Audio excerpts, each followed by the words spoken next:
Hello friends, welcome to Unity Private Coaching. तो friends, आज हम बात करेंगे कि सीटेट एग्ज़ाम जो 2021 का 31 जनवरी को होने वाला है, उस एग्ज़ाम को हम किस प्रकार से दें। तो उसके थ्रू मैं बताना चाहता हूं कि मैं जो है सीटेट एग्ज़ाम बिना कोचिंग और बिना पेड कोर्स के किस तरीके से क्लियर किया था। तो हमने सबसे पहले किया था कि सीटेट का जो है वो बुक लिया था, अर्थात गाइड लिया था, जिसमें हर एक सब्जेक्ट दिए हों और हर एक सब्जेक्ट के हर एक चैप्टर जो हैं उस चैप्टर को हमने पूरा अच्छे से क्लियर किया, जिससे हमें पता चला कि किस तरीके से सीटेट में क्वेश्चन बनते हैं। और दूसरा बात यह है कि हमने उसमें जो है पुराने पेपर देखा कि उसमें किस तरीके से सीटेट के पुराने क्वेश्चन बनते हैं। उसी के थ्रू हमने बुक को पढ़ा और उसमें सबसे अच्छा ध्यान देने की ये बात है कि उसमें जो है सीटेट में सबसे ज़्यादा पेडोगॉजी आता है। पेडोगॉजी जो है 90 नंबर से अधिक आता है। यदि पेडोगॉजी ही कोई क्लियर अच्छे अच्छे तरीके से क्लियर करे तो सीटेट एग्ज़ाम आसानी से क्लियर हो सकता है। यदि वो पेडोगॉजी को नहीं ध्यान देता है तो सीटेट एग्ज़ाम कभी क्लियर ही नहीं हो सकता है। और जो भी ईवीएस हो उसके लिए एनसीईआरटी से बेस्ट कोई बुक नहीं है। एनसीईआरटी से ही फंसता है। यदि कोई क्वेश्चन मार्क होता है तो एनसीईआरटी में जो दिया रहता है वही क्वेश्चन सही होता है और सबसे फंसाने वाला क्वेश्चन होता है पेडोगॉजी का। तो एनसीईआरटी के थ्रू पेडोगॉजी जो है वो अच्छी हो जाती है और ईवीएस में 15 नंबर का जो है ईवीएस का एनसीईआरटी से ही पूरा कम्प्लीटली एनसीईआरटी से आता है। यदि पेपर 1 हो तो 1 से 5 तक की एनसीईआरटी और पेपर 2 हो तो 6 से 8 तक की एनसीईआरटी ईवीएस के लिए बेस्ट है। और आगे हम देखेंगे कि क्या अब जो 31 जनवरी को सीटेट एग्ज़ाम होने वाला है उसमें हम किस तरीके से तैयारी करें, क्योंकि अब 31 जनवरी में सिर्फ 12 दिन बचे हैं। तो हम सबसे पहले यही तैयारी करेंगे कि जो भी पुराने पेपर हैं उस पुराने पेपर को हम CTET.nic.in जो ऑफिशियल वेबसाइट है वहाँ से हम पुराने पेपर और उसकी जो है आंसर की उसको हम डाउनलोड करें और पेपर देखें कि किस प्रकार से बनता है। और जो भी सीटेट की गाइड हो उसका हर एक चैप्टर, क्योंकि सीटेट में हर एक चैप्टर इम्पोर्टेंट है, उसमें हर एक चैप्टर को पढ़िए। और जो पर ईवीएस के लिए है उसके लिए एनसीईआरटी से बेस्ट कोई बुक नहीं है। उसमें एनसीईआरटी ज़्यादा उसमें है भी नहीं और वो आसानी से पढ़ा जा सकता है। और मैथ्स जो है उसका पुराना पेपर जो है वहीं सॉल्व होगा, उससे बेस्ट कुछ नहीं है। और पेडागोजी जो है हर सब्जेक्ट की, चाहे वो ईवीएस हो, चाहे मैथ हो, चाहे इसका पर्यावरण का हो, इसके लिए एनसीईआरटी ही बेस्ट है। और ईवीएस में सबसे ज़्यादा ध्यान देना भी ज़रूरी है, क्योंकि ईवीएस जो है सीटेट में 90 नंबर से अधिक जो क्वेश्चन है वो ईवीएस से ही आते हैं। और आगे तीसरा क्वेश्चन है कि क्या क्या पेडागोजी से पास किया जा सकता है। तो हाँ, बिल्कुल पेडागोजी से पास किया जा सकता है, क्योंकि सीटेट में पेडागोजी जो है वो 90 नंबर से अधिक आती है। इसलिए जिसका भी पेडागोजी अच्छा हो वो पेडागोजी में अच्छे तरीके से सॉल्व कर लेता हो, क्योंकि पेडागोजी में ऐसा आता है कि एक से ज़्यादा क्वेश्चन लगते हैं कि सही है, जो कि वो सही नहीं होते हैं। उसमें से केवल एक ही क्वेश्चन उसका जो आंसर है वही सही होता है। तो पेडागोजी यदि किसी का क्लियर है तो वो आसानी से सीटेट एग्ज़ाम क्लियर कर सकता है। और जिसका पेडागोजी क्लियर नहीं है, अच्छा नहीं है, तो उसको अच्छा बनाना पड़ेगा, क्योंकि पेडागोजी यदि ठीक नहीं है तो सीटेट एग्ज़ाम कभी क्लियर नहीं हो सकता है। और चौथा क्वेश्चन ये है कि क्या कौन सा पेन यूज करें। सीटेट जो है एग्ज़ाम है उसमें कौन सा पेज यूज करूं।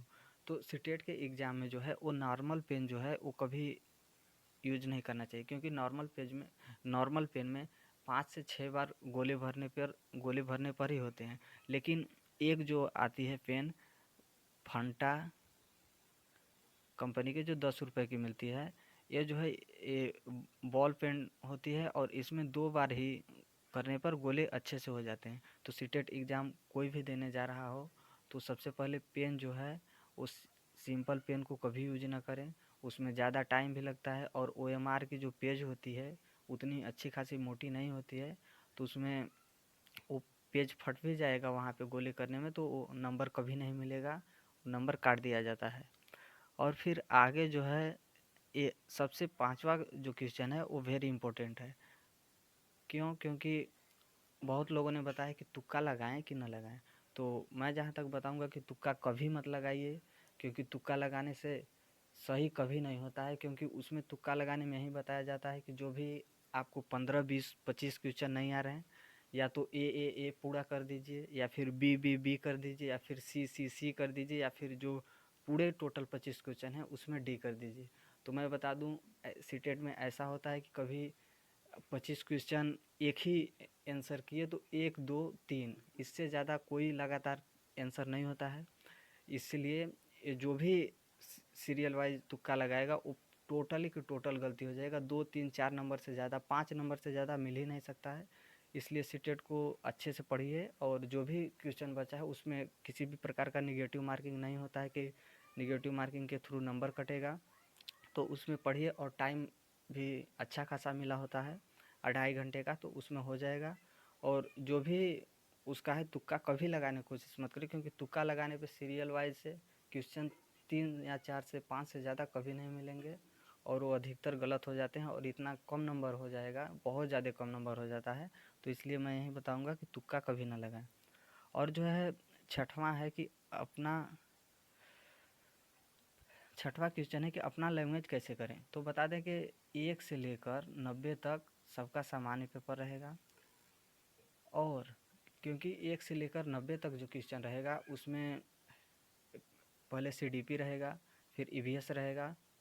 पहले जो है वो सीडीपी रहेगा, और दूसरा जो है ईवीएस रहेगा, और तीसरा जो है वो मैथ रहेगा। तो ये तो सबका एक ही होता है, इसमें कोई चेंज नहीं होता है। अब लैंग्वेज जो पहला होता है उसमें जो हिंदी लिया रहेगा वो हिंदी करेगा, और जो इंग्लिश लिया रहेगा वो इंग्लिश करेगा। और 90 से 120 तक ये हो गया, और 120 से 150 तक जो क्वेश्चन होते हैं, जिसका इंग्लिश रहेगा वो इंग्लिश करेगा, और जिसका हिंदी रहेगा वो हिंदी करेगा, या फिर जो संस्कृत लिया है, क्योंकि जो फर्स्ट पेपर में हिंदी लिया है वो दूसरे पेपर में हिंदी नहीं ले सकता है, तो इसलिए वो या तो इंग्लिश ले या तो संस्कृत ले। तो संस्कृत लेगा तो संस्कृत वालों के लिए अलग से पेपर दिया जाता है, और जिन लोगों का इंग्लिश रहता है उसी में इंग्लिश रहता है, तो वो इंग्लिश का जो है 121 से 150 जो है उसका इंग्लिश का रहेगा। तो उस तरीके से कर सकता है। लैंग्वेज में कोई यदि गलत होता है तो उसमें पूरा सीरियल वाइज गलत हो जाता है, तो इसलिए वहाँ पर ध्यान देना बहुत ज़रूरी है। और फिर सातवां ये है कि पैसे जो है वो कैसे करें, क्योंकि या तो जिसका इंग्लिश है इंग्लिश में भी पैसे जाएगा, हिंदी है हिंदी में भी पैसे जाएगा, संस्कृत है संस्कृत में भी पैसे पैसे जाएगा। तो हिंदी का पैसेज जो है, जो भी आप पहले पूरा उस पैसेज को पढ़िए, और पैसेज में जो भी बातें लगे कि ये इम्पोर्टेंट है, या फिर उसका जो थीम है वो उसी वर्ड से रिलेटिव है, तो उसको आप टिक करते जाइए, हल्का हल्का उसको टिक करते जाइए। फिर क्वेश्चन को पढ़िए, और क्वेश्चन में आसानी से आंसर मिल जाता है। यदि आप उसका जो पैसेज है उसको अच्छे से नहीं पढ़ेंगे, तो पैसेज जो है 2 से 3 बार पढ़ेंगे तो टाइम ज़्यादा हो जाएगा, और टाइम नहीं मिल पाएगा, और आगे के क्वेश्चन के लिए कम टाइम मिलेगा, तो इसलिए आगे बहुत ज़्यादा गलती हो जाता है। तो पैसेज में यही है कि पैसेज को आप यदि पहले ही एक बार में ही अच्छे से नहीं पढ़े तो आगे का नंबर भी वो बिगाड़ सकता है।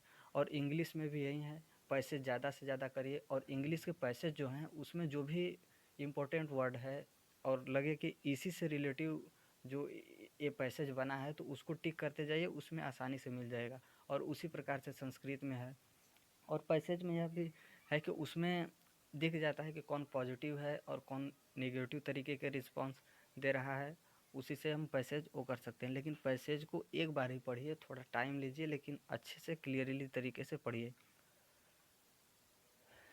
और फिर आठवां है कि किस यूट्यूब चैनल से अब पढ़ें।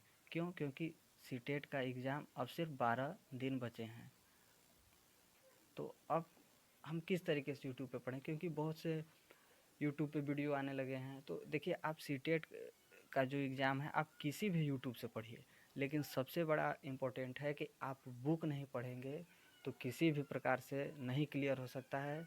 केवल यूट्यूब चैनल से कभी नहीं होगा। तो आप बुक पढ़िए, आपका जो भी सीटेट का आपने बुक लिया है उस बुक को पढ़िए, और जितना भी उसका चैप्टर वाइज है उस चैप्टर वाइज पूरा बुक पढ़ लिए। और जो भी ईवीएस का 15 नंबर का जो है एनसीईआरटी का, यदि प्राइमरी है तो 15 नंबर का एनसीईआरटी आएगा, और मिडिल में है जो सेकंड पेपर है उसमें भी 6 से 8 तक के उसी तरीके से हैं।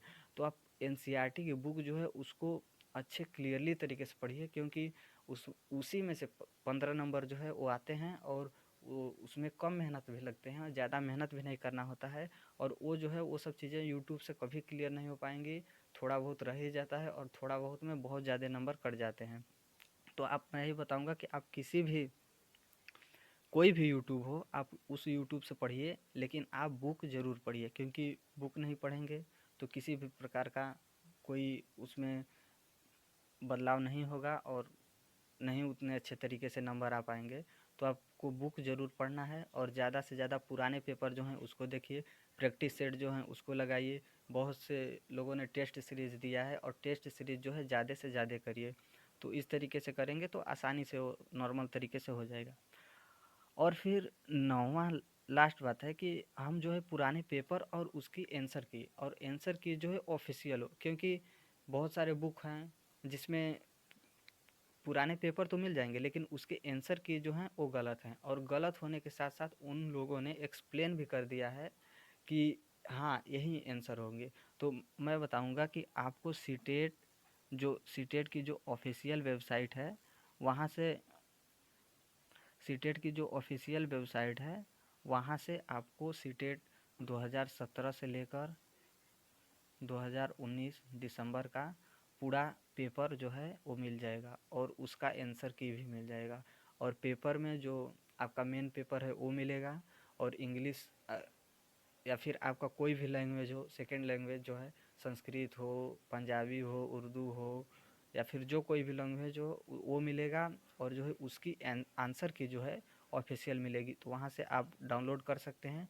या फिर आप डाउनलोड नहीं कर पाएंगे तो इस चैनल के नीचे लिंक में टेलीग्राम चैनल का लिंक दिया होगा, या फिर व्हाट्सअप नंबर दिया होगा, उस व्हाट्सअप के नंबर के थ्रू आप हमसे वो पीडीएफ मांग सकते हैं। हम पीडीएफ जो है ऑफिशियल पेपर का और उसकी आंसर की का हम आपको अवेलेबल करा देंगे। तो फ्रेंड्स, सबसे बड़ा सीटेट में यही है कि मैंने जो है बिना कोचिंग के और बिना कोई पैड कोर्स के इसी तरीके से पढ़ा, और मेरा सीटेट एग्ज़ाम जो है आसानी से क्लियर हो गया। तो हम आपको यही बताएंगे कि इसका जो सार है, मैं बताना चाहूँगा कि आप सीटेट का बुक लीजिए, और सीटेट का बुक जो है उसको आप चैप्टर वाइज पढ़िए, चाहे वो पेडागोजी का हो, चाहे वो ईवीएस का हो, चाहे वो मैथ्स का हो, चाहे वो हिंदी का हो, या फिर आपकी जो लैंग्वेज आपने सेलेक्ट किया हो संस्कृत या फिर इंग्लिश का हो। आप उसके जो भी चैप्टर हैं उसको चैप्टर वाइज कंप्लीट पढ़िए। फिर उसके बाद जो है आप पुराने पेपर सॉल्व करिए, और फिर टेस्ट सीरीज सॉल्व करिए। और जो भी क्वेश्चन गलत लगते हैं उसको या फिर फेसबुक ग्रुप या फिर किसी टीचर्स से या फिर किसी भी तरीके से आप उसकी डाउट को जो है क्लियर करें, क्योंकि सीटेट के अधिकतर बुक में जो एक तो गलत उसका आंसर देते हैं, और फिर दूसरी बात को उसको एक्सप्लेन भी कर देते हैं। तो आप वहाँ से उसको देख सकते हैं। और ईवीएस के लिए मैं ही बताऊंगा कि ईवीएस के लिए एनसीईआरटी बेस्ट है, एनसीईआरटी से बेस्ट कुछ भी नहीं है। यूट्यूब हो चाहे कहीं भी हो, कुछ भी यूट्यूब पे बहुत सारे वीडियो हैं, लेकिन एनसीईआरटी आपको पढ़ना ही पड़ेगा, क्योंकि एनसीईआरटी में 1 से 5 तक के प्राइमरी में जो है 1 से 5 तक, यदि फर्स्ट पेपर है तो 1 से 5 तक के ईवीएस के लिए एनसीईआरटी पढ़ेगा। लेकिन चौथी और पाँचवीं के ही एनसीईआरटी आपने पढ़ लिया है तो अच्छा हो जाएगा। और सीटेट एग्ज़ाम क्लियर करने के लिए आपका पेडागोजी जो है वो स्मार्ट होना चाहिए, क्योंकि पेडागोजी जो है 90 नंबर से अधिक नंबर का जो है वो पेडागोजी आता है। तो उसमें आपको पेडागोजी जो है पढ़ना ही पड़ेगा, और पेडागोजी को पढ़ने के साथ साथ पेडागोजी अच्छा करना पड़ेगा। इसलिए, और यदि पेडागोजी अच्छे तरीके से आपका क्लियर है तो सीटेट एग्ज़ाम अच्छे तरीके से, बहुत अच्छे तरीके से क्लियर हो जाएगा, वो भी आसानी से क्लियर हो जाएगा। तो इन 12 दिनों में आप यही करिए कि बुक पढ़िए, टेस्ट सीरीज लगाइए, पुराने पेपर देखिए, और आप जिस भी यूट्यूब चैनल से पढ़ते हैं, कोई भी XYZ कोई भी यूट्यूब चैनल हो, आप वहाँ से बिल्कुल पढ़िए। और जो भी आपको बुक में क्वेश्चन गलत लगे उसको फेसबुक ग्रुप या फिर व्हाट्सअप ग्रुप या फिर डाउट सेशन या फिर किसी भी तरीके से आप उसको क्लियर करना चाहते हैं तो वो क्लियर करिए, क्योंकि वो क्लियर नहीं होता है तो माइंड सेट में बना रहता है कि इसका आंसर क्या है, इसका आंसर क्या है, भले वो पेपर में आए या फिर ना आए। तो फ्रेंड्स, सीटेट एग्ज़ाम कैसे क्लियर किया जा सकता है, सिर्फ 12, अब तो 12 दिन ही बचे हैं, और इन 12 दिनों में किस तरीके से स्टार्टिंग से भी पढ़कर एग्ज़ाम कैसे क्लियर कर किया जा सकता है, इस वीडियो में हम अपना जो भी हमसे अच्छा लगा या फिर मैंने जो भी फॉलो किया उस तरीके से हम बता दिए।